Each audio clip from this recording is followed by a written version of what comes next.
Assalamualaikum warahmatullahi wabarakatuh.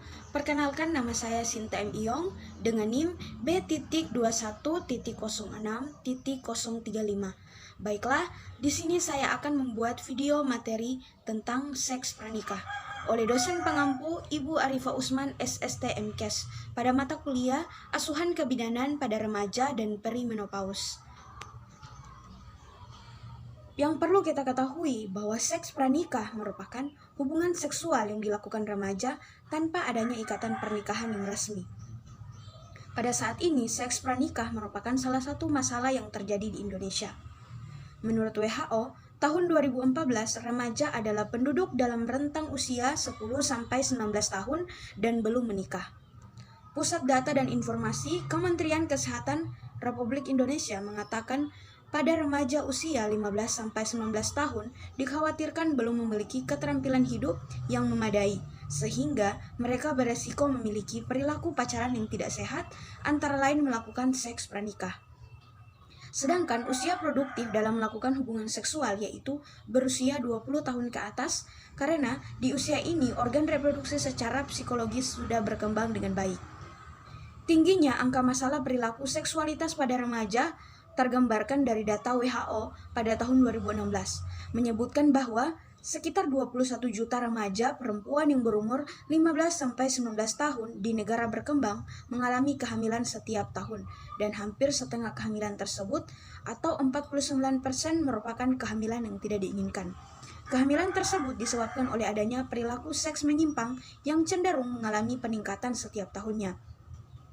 Perilaku seks menyimpang tersebut salah satunya ialah seks yang dilakukan oleh remaja di luar ikatan pernikahan. A. Faktor yang menyebabkan remaja melakukan hubungan seks pranikah. Yang pertama, faktor keluarga, faktor ekonomi, faktor budaya, dan faktor kurangnya pendidikan agama.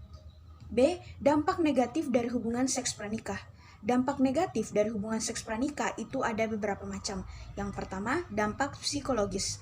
Dampak psikologis dari seks pranikah diantaranya perasaan marah, takut, cemas, depresi, rendah diri bersalah, dan berdosa.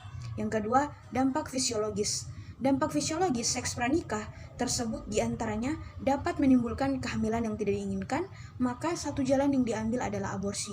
Yang ketiga, dampak sosial. Dampak sosial yang timbul akibat perilaku seks yang dilakukan sebelum saatnya antara lain dikucilkan, putus sekolah pada remaja perempuan yang hamil, dan perubahan peran menjadi ibu. Yang keempat, dampak perkawinan. Sepasang suami istri juga bisa lebih mungkin mengalami masalah jika salah satu atau keduanya aktif secara seksual sebelum menikah. C. Cara mencegah seks pranikah. Mengapa seks pranikah perlu dicegah? Yang pertama adalah ketidaksesuaian dengan hal ini dengan budaya ketimuran dan nilai-nilai bangsa Indonesia.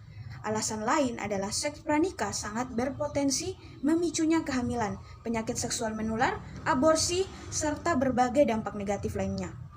Tanpa perlu berpanjang lebar, berikut cara mencegah seks pranikah, antara lain, tanggung jawab orang tua. Sangat penting bagi para orang tua untuk meluangkan waktu dan mengajari anak-anak tentang bagaimana sesungguhnya seks yang sehat dan benar agar mereka tidak terpengaruh dengan cerita teman, buku-buku seks, dan film porno yang beredar luas di pasaran. Memberi pendidikan seks yang benar. Pendidikan seks adalah langkah yang tidak boleh diluapkan dan merupakan salah satu cara mencegah seks pranikah paling penting. Menjalin hubungan akrab antara orang tua dan anak. Salah satu faktor penting yang sering dilupakan untuk mengurangi resiko seks di luar nikah adalah dengan cara menjaga hubungan baik orang tua dan anak. Memantau pergaulan anak. Yang harus dipantau untuk mencegah seks di luar nikah adalah pergaulan. Perhatikan dengan siapa mereka bergaul.